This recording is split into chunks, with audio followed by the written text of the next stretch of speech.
This conversation will be really kind of informal and get everyone excited, and we hope that then opens up more conversations for the next hour for you to come upstairs and join us. So thank you. Oh, and I'm sorry, I need to introduce Jessie Browntree, who is the innovation lead for the women-led climate resiliency at Pathfinder, and she will be facilitating the conversation amongst all of our panelists here. Great. Thank you so much, Karen. Thank you to CT. Thank you to UC Berkeley for hosting us. Thank you all for coming out and joining us in person to explore this complex intersecting issues of gender inequity and climate change. And a big thank you to those that are online. My panel at right, we're going to give them a minute to introduce themselves. I'm going to set a little bit of context, but perhaps folks can give a quick wave to introduce yourself. We have Ndola Prata, Barbara Mers, Sona Ibe, and Meg Brown. So a little bit of context for today. So the present life-altering impacts of climate change affect every dimension of life, less and less disputed, thankfully, across the world. And they're potentially negating decades of progress in global health. These impacts are disproportionately affected by marginalized people and vulnerable systems, and more frequent climate-induced disruptions overwhelm already strained systems, making access to sexual and reproductive health more challenging for women and communities. Climate change makes existing power structures even more unequal, keeping important perspectives of women, girls, and other marginalized communities, community members from the table. And for a problem as complex as climate change, we need everybody. Because gender shapes effects on health, and because in many contexts, women are disproportionately at risk of experiencing negative health effects of climate change, it is critical that climate resilience work holistically advance women's health and well-being. As a global community, I think we're ready for the challenge. Community is at the heart of the work that we do. We cannot do this alone, nor should we. And working collectively sparks creativity, it fosters active learning, it heals divides, and it helps all of us do the work better. Collaboration is the cornerstone of this. Pursuing climate resilience means learning from others, from centering community voices, addressing barriers to participation, and crossing silos to bridge knowledge and skills across sectors. This work involves not only building grassroots agency, adaptive capacity, and advocacy skills, but also advancing societal transformation towards a more just and equitable world. Only together can we shape an equitable climate future where the health and well-being of all is ensured. And we are here today to do just that. We also want to hear from you all. So to our virtual community and those in the room, in lieu of a Q&A session, we have an interactive portion. So for those in the room, if you do not have an index card and a pencil, please raise your hand. We'll get one to you. You're going to need those in a little bit. If you do have questions, again, we're not going to take time to answer, but we will as part of follow-up. So for those online, please drop it into chat. We're going to be back in touch with you. And same to those in the room. If you're willing to share your contact information on the question, we'll follow up and make sure we get you the answer that you need. Now, let's meet our panel members, and I will join them myself. So audio check, let me know if it's not working. So we're going to let our panel participants introduce themselves, sharing their name, their association, and a guiding principle that focuses them in the work. Whoever would like to start it off, feel free. Okay, I can start. I love it. So my name is Ndola Prata, and I'm a professor of maternal, child, and adolescent health here in the School of Public Health. I'm also the faculty director for the Bixby Center for Population Health and Sustainability. In the UC system, I'm also the associate director for the Global Health Institute. I'm just gonna start. And Ndola, what is the guiding principle that guides your work?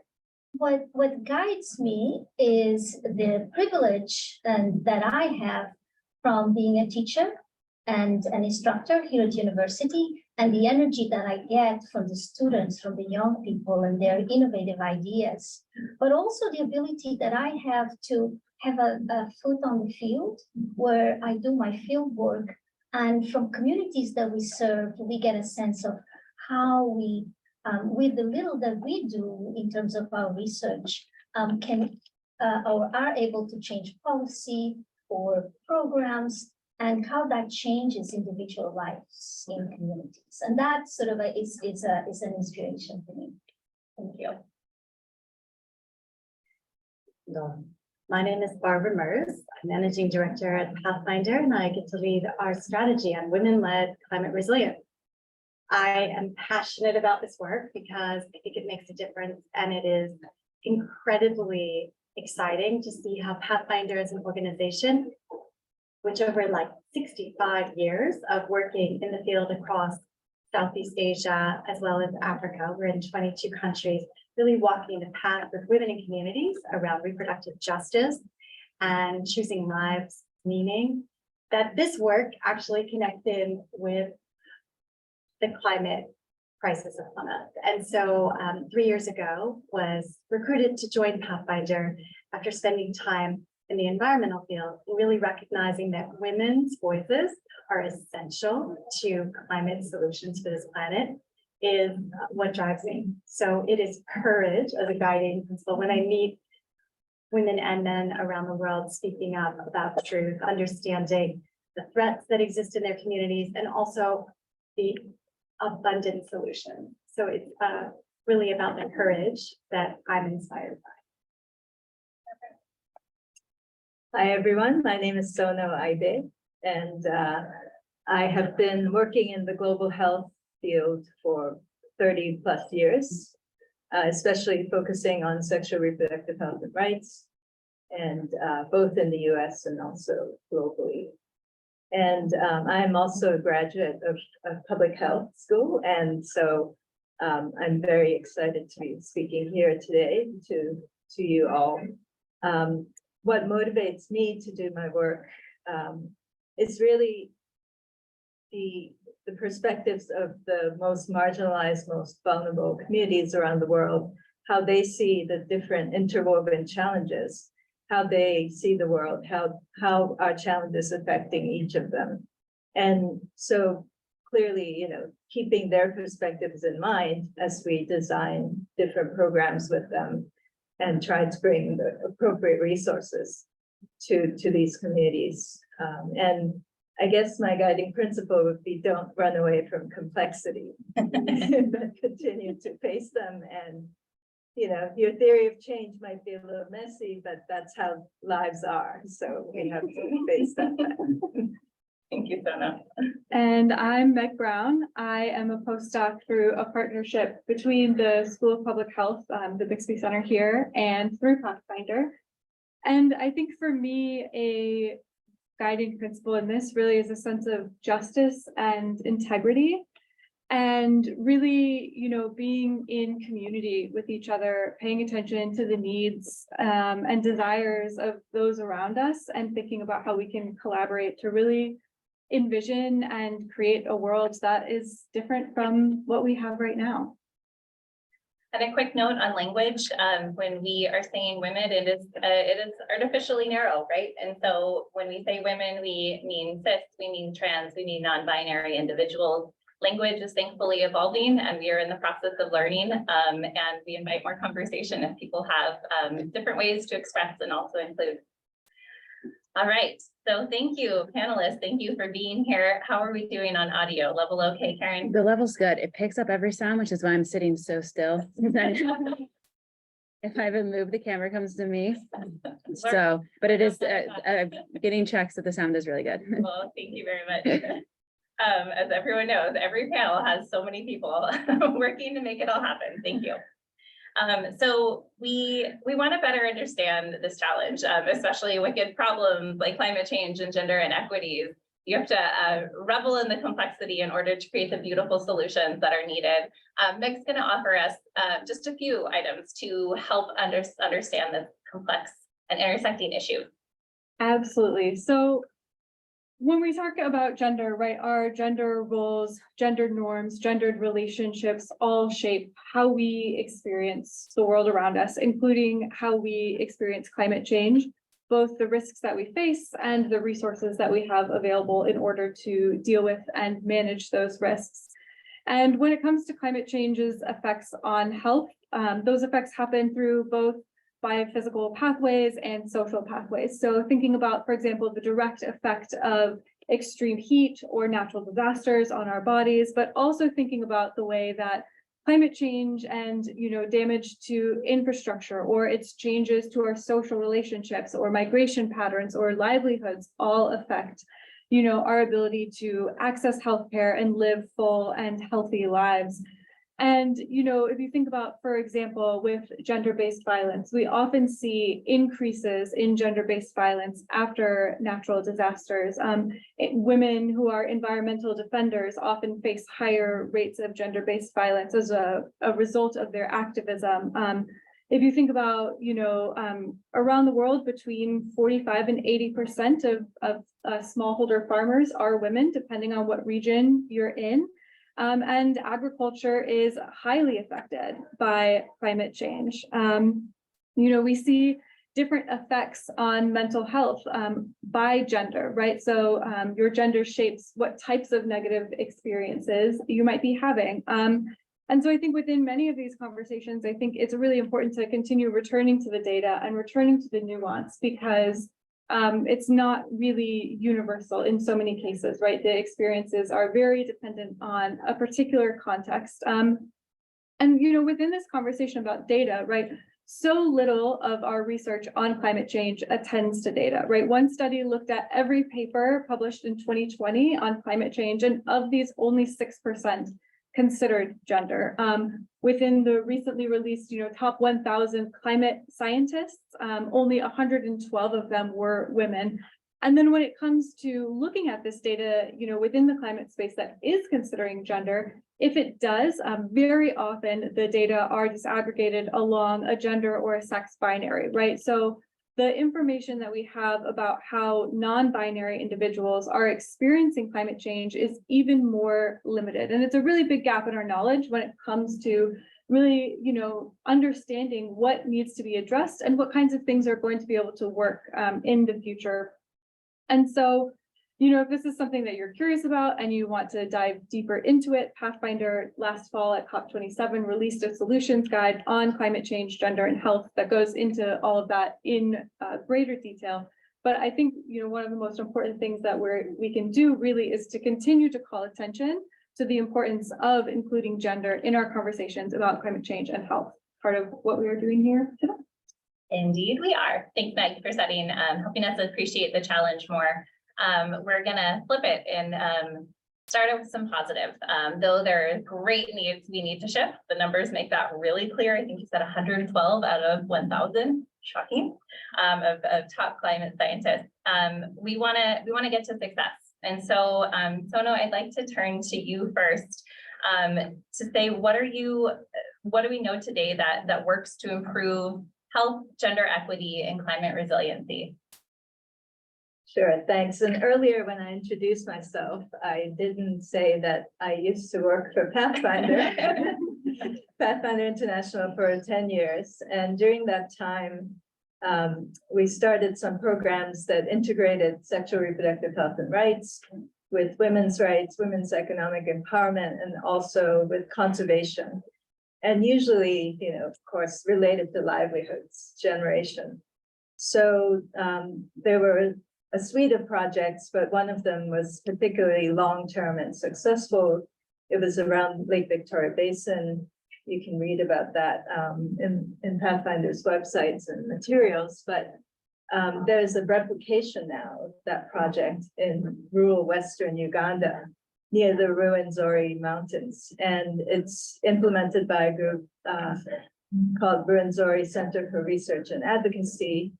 And they really have embodied that spirit of integrated programming. So what they're doing is trying to gather women who are particularly from marginalized households, including women who are taking care of AIDS orphans, for example, or adolescent mothers.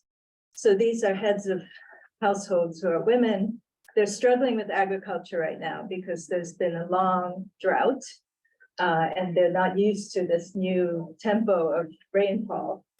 So a lot of components of how to make agriculture work in this new climate environment is very important. So things like, how to tend to soil health, or how do you use rainwater catchment tanks? How do you select different types of vegetables to plant and when?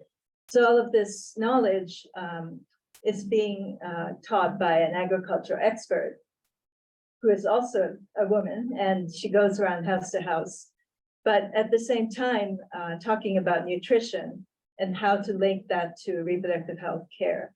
So these women are now, in a group, and there's district government health outreach teams that go and serve their reproductive health needs on occasion. So those are, some of the linkages that one could make in a project that's integrated and comprehensive. You mentioned not turning away from complexity. I think that that is a fine example of that. Thank you, Sono. I'd love to build on that, and yeah, hats off to all the work that you've launched, including its Tungani, TUUNGANNE, on the website. There's a decade of experience, and really holding that baton and carrying it forward on this intersectional work, particularly environment and health with Pathfinder's work. I'm going to point to a different story, different part of the world. Let's visit Pakistan for a moment. In 2021, we launched our first on-the-ground project in Pakistan with women-led climate resilience, and it was successful in ways we didn't anticipate, which I think is going to be a mantra around the climate crisis, in ways we didn't anticipate, because so much is unpredictable. In an area right on the India border called Tharpur, the Pakistan challenge that we heard about from our country team was women in that community were experiencing extreme drought, which had cascading impacts on health, not least of which was also the further and further they would have to go to get water needs met, also impacted sexual reproductive health and rights, including maternal and child well-being. So there were impacts compounded by extreme heat. So drought and heat were the threats. In that coming summer, the extreme heat, you may remember, was above 50 degrees centigrade on multiple days. That's a heat threshold that scientists have reported as systems of the body begin to shut down. Also, the earth begins to respond, and the glaciers of the Himalaya began to melt. Later, just a few months, those glacial waters came down and there were floods in Pakistan. You might recall that. So the work that Pathfinder set down on the ground to actually create collective resilience community, understanding of what was happening, access that went beyond just local clinics to connecting the dots to clinics in neighboring region, served in the flood. So our learning was that you may think you're beginning with one situation of a climate threat, profound drought or extreme heat, and shortly thereafter, it could be something else. The climate threat turns to flooding in the region. Might also think about that in the case of California. But in this case, it was extremely interesting, and we're still listening and learning about what it means to create resilience that responds to a threat that you may not even be designing to address. Jessie, I just wanted to mention also some examples of success from my vantage point as an academician. And actually, some of the Tungani projects that you start, I actually teach in my classes as part of case studies for students. So that's one. But in general, we've made also significant progress in developing countries, for example, in allowing sort of individuals to have reproductive choice. So more choices are available by bringing sort of contraceptives into the communities, which is an area that I work.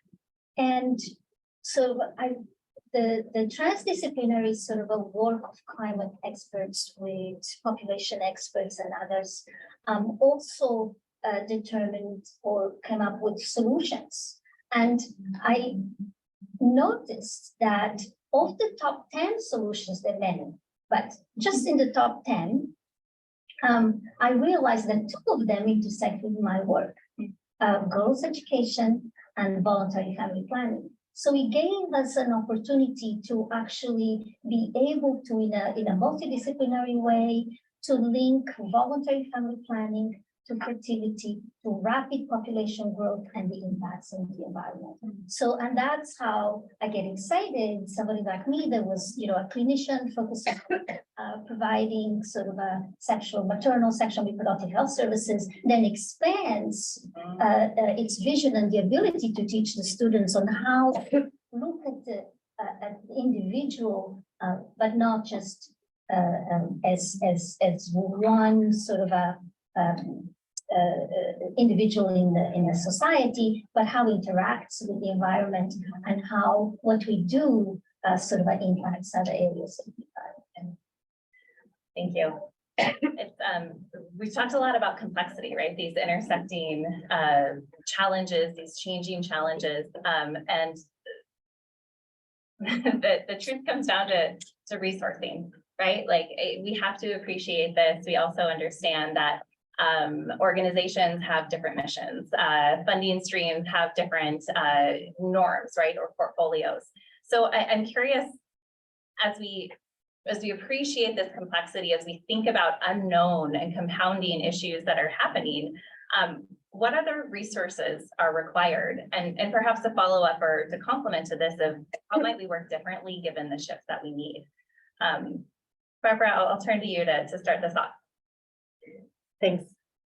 Yes, it's actually hard in today's world, in a poly-crisis world, to know where to focus. I agree. It is absolutely, it's resourcing not just money in any sense, but attention, policy direction, really the resources required to simply be creative, which requires some spacious time, right? Regulation in a very dysregulated world. For me, the resourcing that I have been surprised is underinvested is the resourcing to determine in this immersion field what impact really looks like. So to get there, you have to have a shared agreement on what resilience is. We have to be able to really get into circles of shared learning, particularly from on the ground leadership and community members, voices who know very, very well what is relevant and the fit. So how can we weave in those? So I think that the underinvestment in this emergent field, in this layer, which will help us collectively listen and actively learn together, is one of the resourcing challenges that I think. Okay. What would others like to add?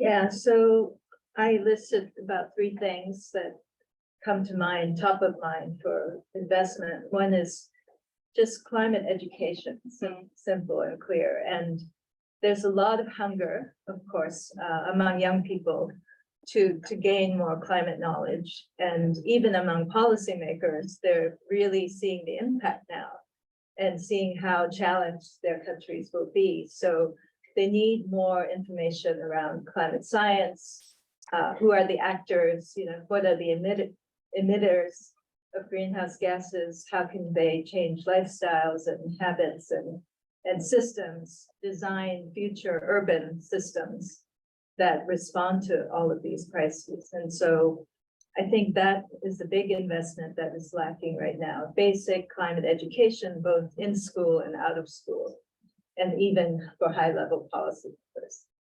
So second, I think, the picture that was up there as we were walking in showed what a male-dominated field it is, and climate scientists have mostly been men. And so I think just the resources that Barbara just alluded to, of getting women and girls to the table, to invest in them, to have a conversation with the policymakers, with the climate scientists, with the designers of the future infrastructure, to tell stories, to understand their unique perspectives of how what the future could look like. That's very different from the one we have today. And then third, I would say, definitely there's still a huge gap in climate resilience and adaptation funding.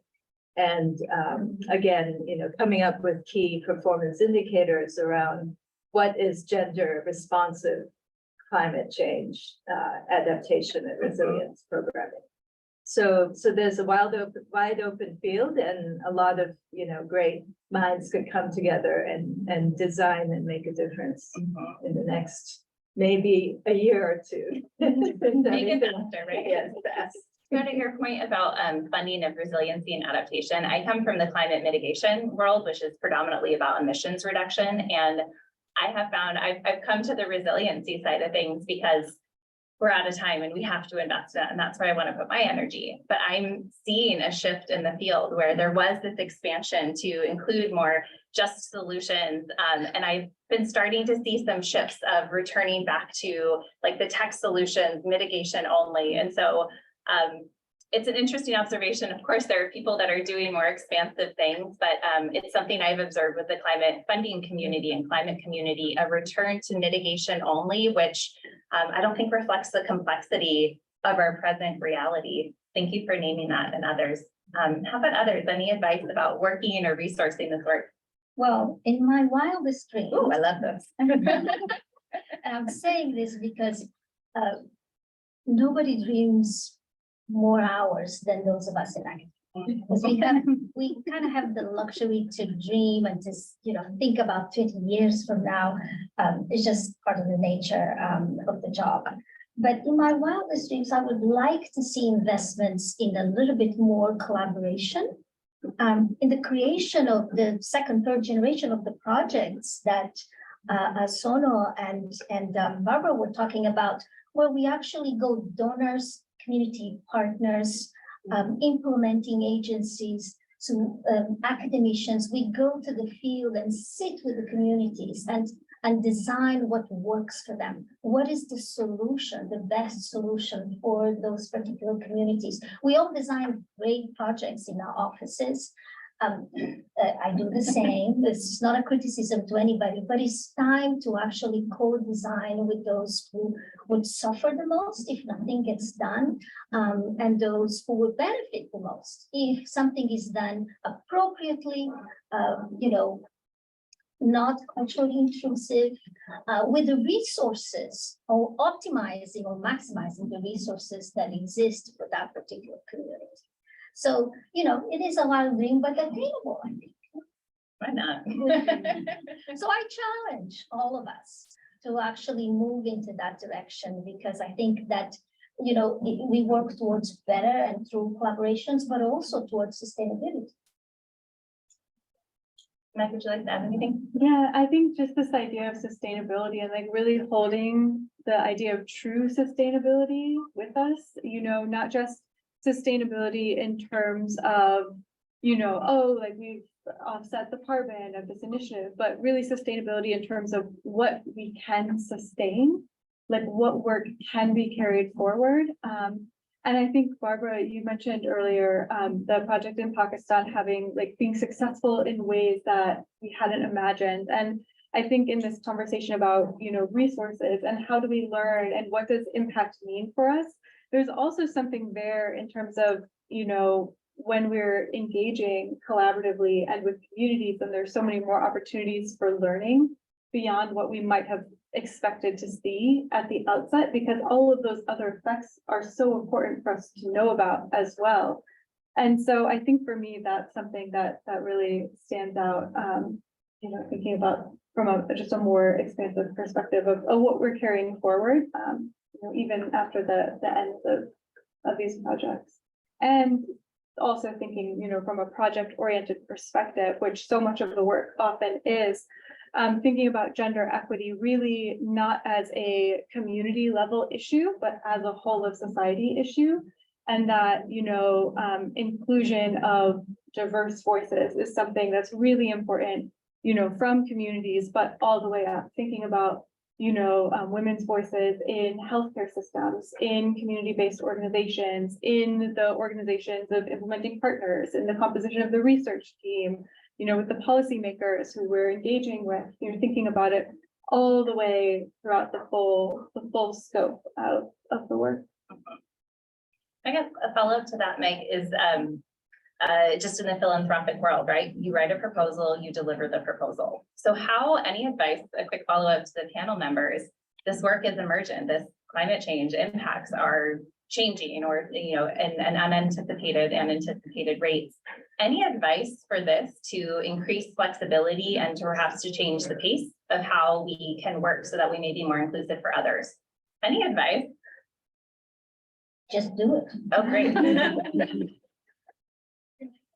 We have to do it. We have to start somewhere, and it will bring some of us to the uncomfortable sort of a space that we haven't been before, but we have to start.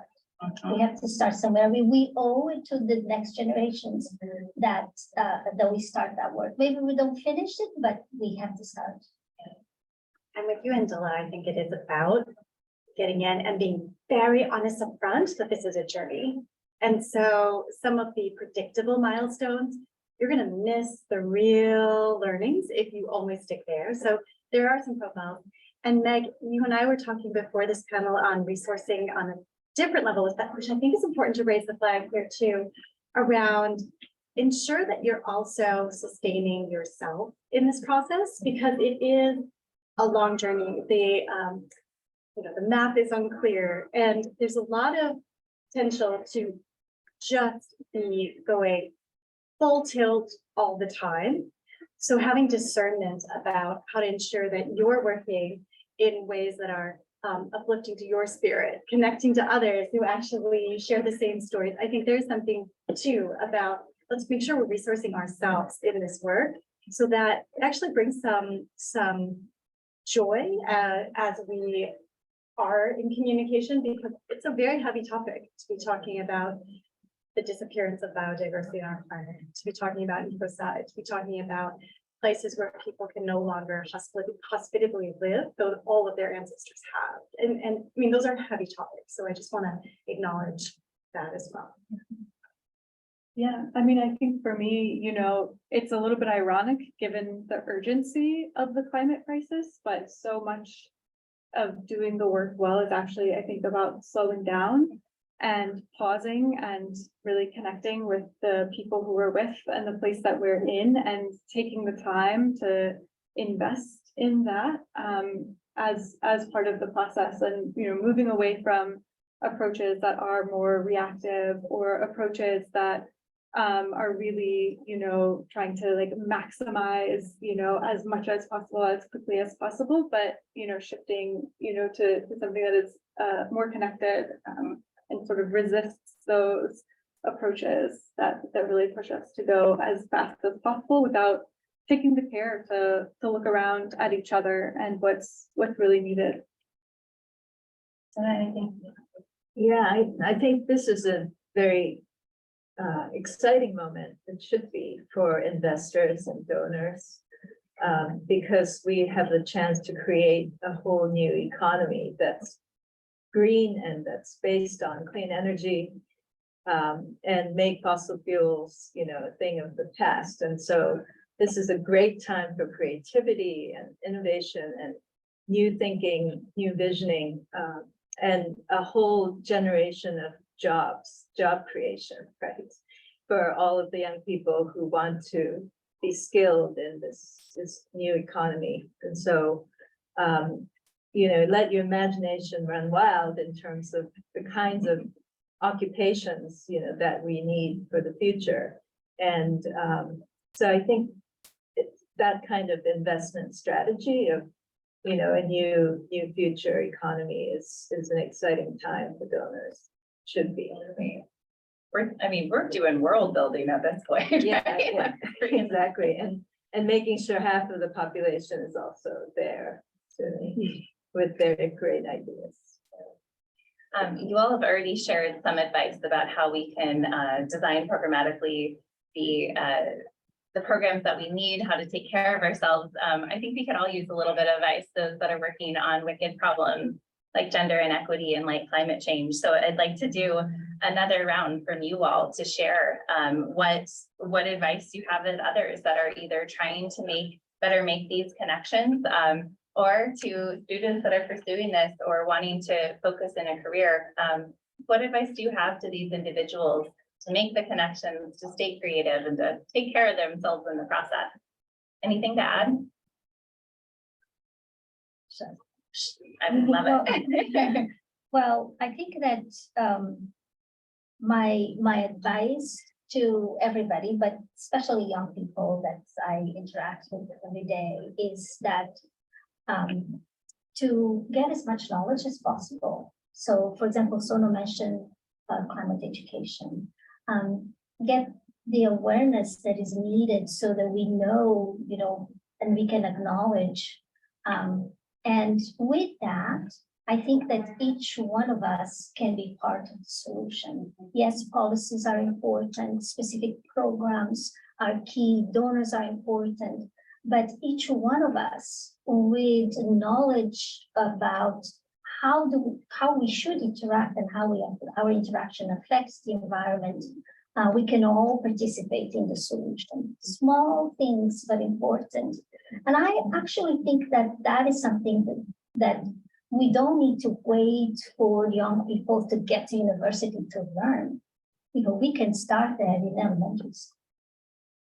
About our connection and our sort of as humans.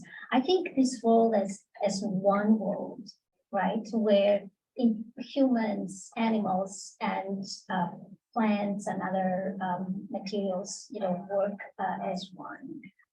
So when the early we know our roles and how we can do better, the early we start to adopt sort of a new behaviors, and that leads to individual, family, and then community change for improvement. Thank you. I would say don't think too small. We actually need to free ourselves from the current paradigms. And there are wonderful solutions out there. Just to name a few that Pathfinders from countries where we've worked really appreciate the work in Egypt under our leadership with putting solar panels on health clinics. In Ethiopia, we have great work happening with kitchen gardens around maternal delivery units. So places where people can come and actually learn from each other while also welcoming a new child into the world. Another, I think we've learned a lot about mental health in Bangladesh with a youth-led project on really understanding impacts of climate, but empathizing with and compassion with others who are facing the onslaught of the continual floods of the Delta that Dhaka faces. And then in the Sahel, we've seen some excellent idea of climate smart ag, as Sona was talking about in West Africa. We're now doing that work in East Africa and West Africa now. And just seeing what's emerging, I feel like people are thinking creatively, and for all of us to just sort of lend some boost to the ideas that are out there. It's time for igniting ideas that otherwise are just sitting around waiting to be put to use. So, Meg, Sono, what advice do you have to others? Yeah, I guess I would say, the world needs obviously more connectors and people who are not afraid to step out of their expertise to reach across to other disciplines and have that conversation. And you yourself, don't have to feel afraid that you're not an expert in X or Y to have that conversation, but really to get over that barrier, to reach out and create policies together, create programs together, because chances are they're also kind of waiting for somebody to come to them to do this. And so I would say, that connector role, the networker role becomes increasingly important. Yeah, and I think for me, really like what Andola was saying about curiosity is so important, like really finding that space of joy and of where you feel like you can contribute and to continue learning, I think is so beautiful. One of my first research projects in grad school was working at a nature center with kids, and spent all summer, looking at birds and catching spiders. And in that the camp had a rule of no doom and gloom. Their philosophy was that if they could inspire a love for nature and a connection with nature with these kids, then they would grow up to be good stewards of the environment around them. And, you know, as adults, we don't really have the privilege of no doom and gloom, right? We need to know the realities of doom and gloom in order to build something that's responsive to that and better than that. But to also know the parts of the work that bring us joy and make us feel connected to each other, to the world around us, and fill us up, like that's what sustains us. Because the reality is, like, this area of work is hard. It takes a toll. And so if we don't take the time to do that, then we, you know, really miss out. And I think the other thing too, like as a young person in this space, is to not take no for an answer, you know, to really hold on to that sense of integrity, the sense of recognizing when something is wrong or recognizing when something could be better or different, and really staying curious about the possibilities, and finding people who say like yes and are willing to be in that community with you to take those ideas and push them forward and grow them into something even bigger together. You know, there's no need to feel alone in this work, and it's really about finding your community who you're working with together in that. I've just been jotting down notes, and C seems to be the letter of the day. So just to recap a little bit of some of it, we've got curiosity, creativity, collaboration, community, co-creation, cross-discipline, challenges. And I want to build on perhaps connecting a few points here, which is the point about love of nature. You can't love nature without loving other people, right? We see each other as fully connected to it. And my advice that I'm trying to reclaim for myself professionally, to be honest, is like, I'm not coming from fear, like I'm coming from love, because this work, the future that needs to be built, it needs a more sustaining and a more creative emotion than fear, because that doesn't put us at our best. We need our best for the work that's coming.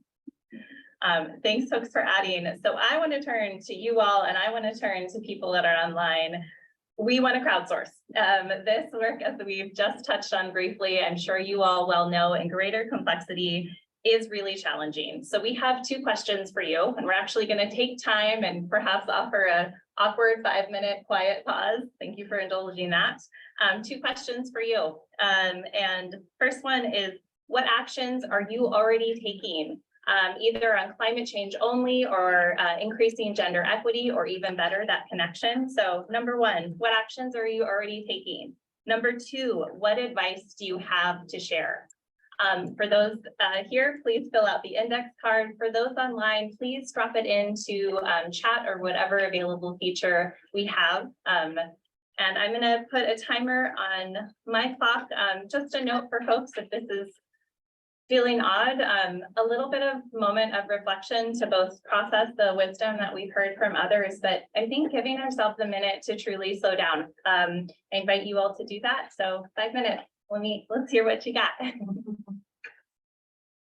Anyone need a note card?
in just another minute.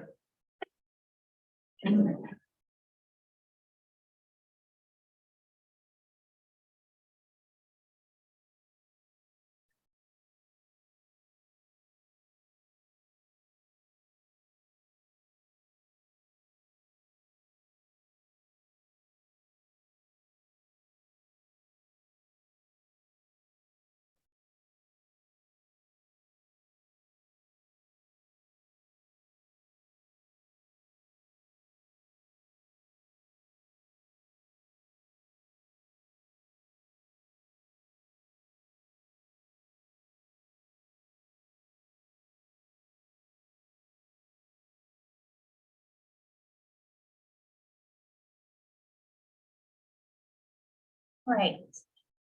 Keep jotting down those notes. We all need more time for advice and action.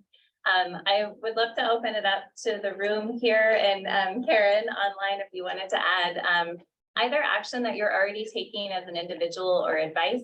Again, this is an opportunity to crowdsource. We need everyone's opinion. And as we mentioned, some of these actions can be relatively small in isolation. It's part of this holding the collective that we start to understand the needed magnitude.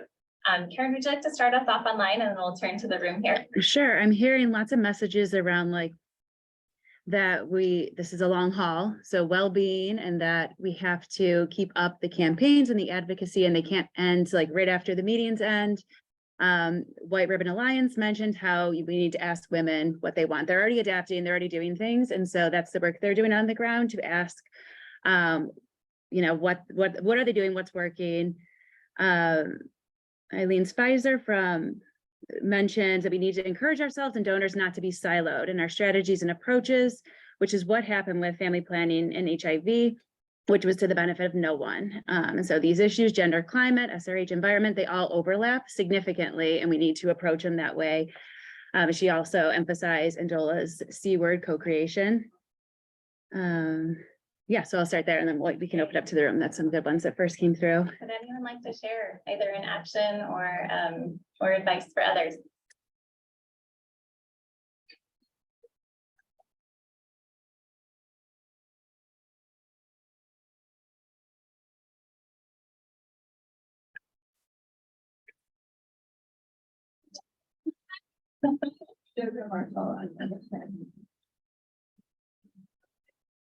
I'm gonna say my action is actually getting back in touch with my art and creativity. Something we talked a little bit about this, that it can feel very soul sucking that confronts with these issues. And I think for a while, especially during COVID, I got sort of frozen and then did not really. And I just realized, as you said, Jeff, that you can't be coming from a place of fear, you have to be coming from a more creative place than that.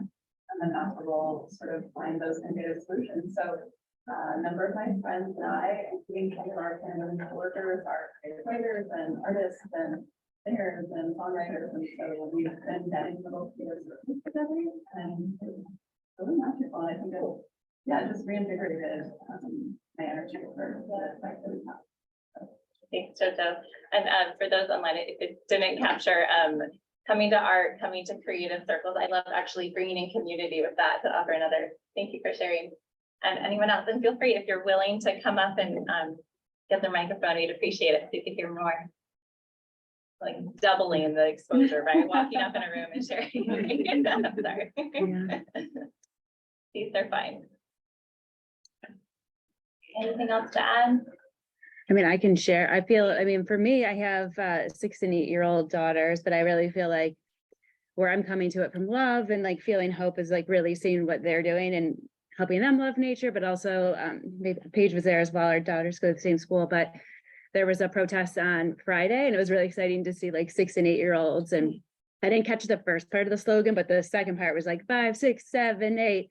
Renewable power in every state, which felt really exciting to see like little kids holding up signs. And I was like, there really is a lot of hope out there, especially with the young people. So trying to help support them for me has felt a way where I could have more involvement that felt positive and not so fearful. Yeah.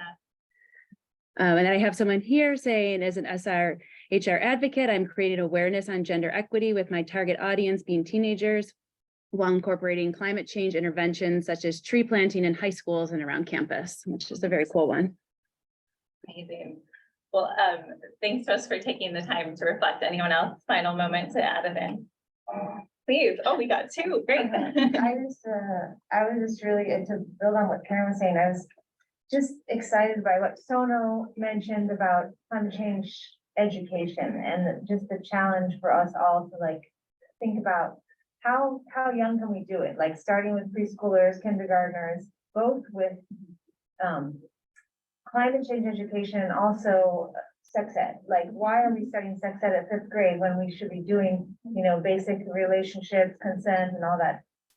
Those basic building blocks of gender equality at younger years, like they do in the Netherlands and stuff. Mhm. So I just think that, like, you know, if you start young, you can make that link between, you know, the child love for animals and love for, you know, flowers and then, or whatever it is, and then just start in that positive sense and build from there. Because I read somewhere that it's more powerful, it could be much more powerful to invest money in education, climate change education for children than to try to spend the money in mitigation. So like, that's because of the gender equity spillover effects and the fact that whatever the child, you know, absorbs in their younger years, they could carry it on throughout their lives and also share it with their children.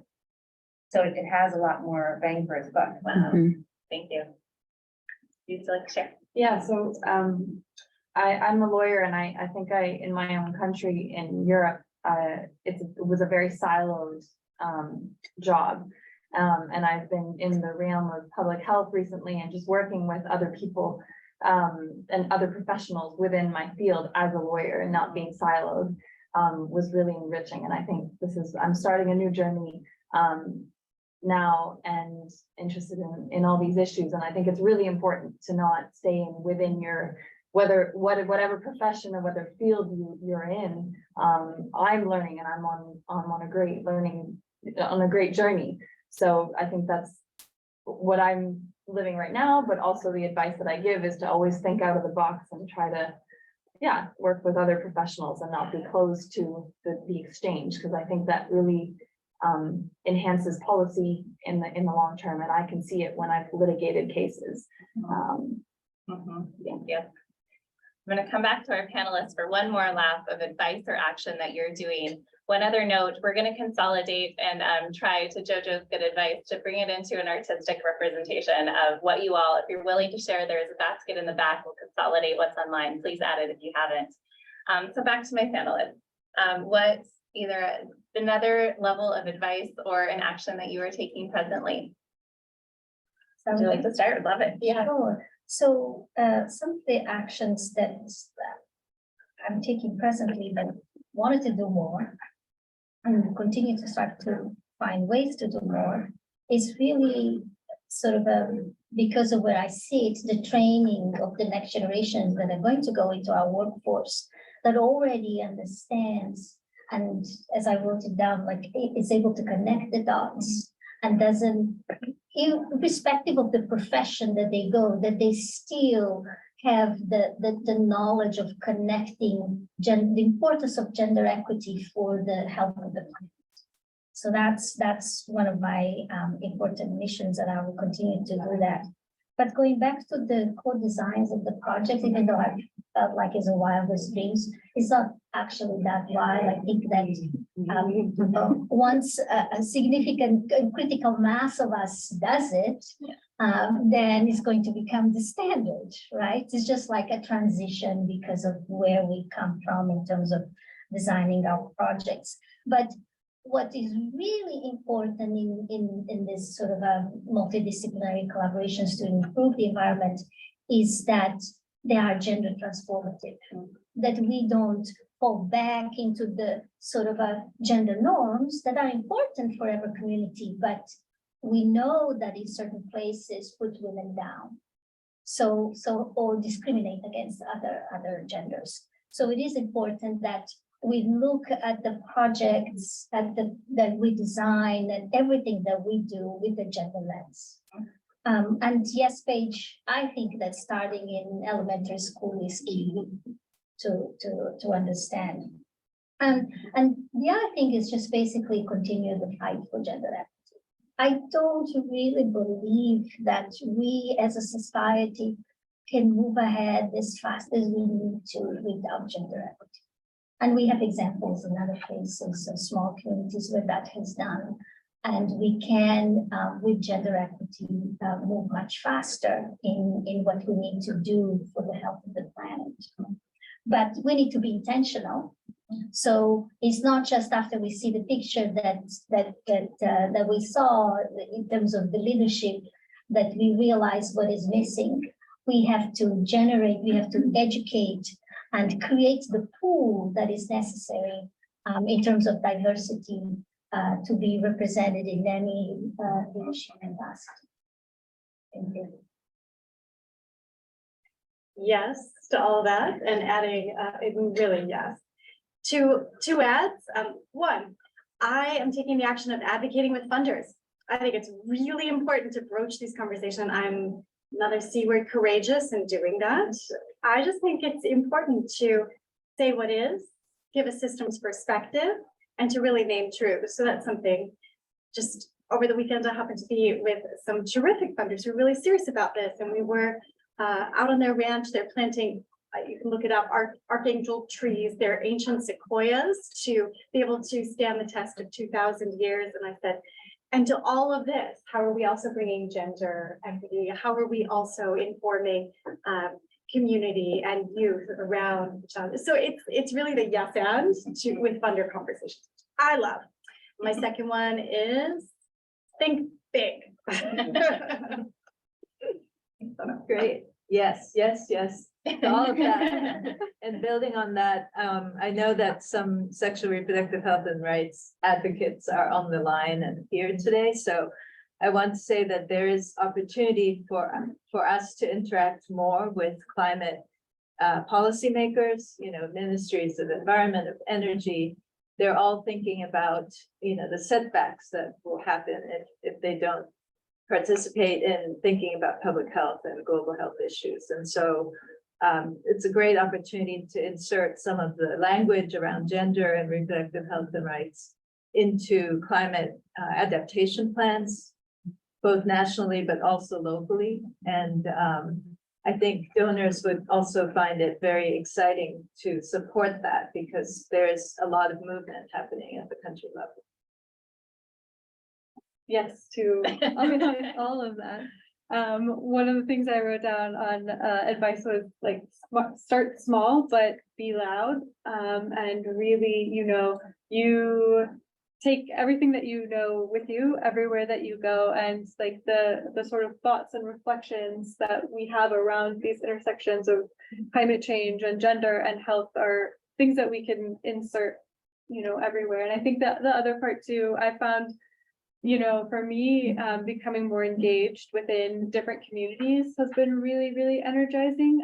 Both thinking about participating in, youth-focused communities around mental health and climate change, but then also, being more engaged within like the city where I live and getting to know like, oh, they don't mention gender in their climate change plan, and who's in charge of that, and how can I connect with the Environmental Commission? And as it turns out, you can go meet them anytime. And so I think really, taking those steps of thinking about, oh, well, how can I start where I am with what I have and with who I know.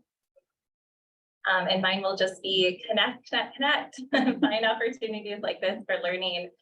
Connect your own professional backgrounds. If you've deviated in your own path, keep those connections, explore this, and make time, like preserve time on your calendar to actually preserve.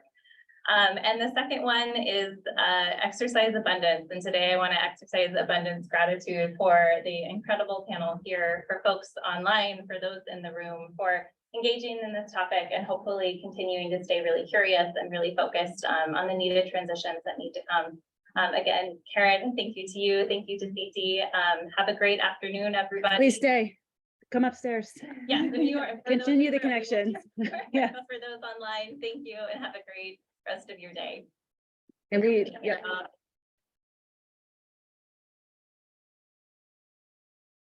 All right, so are we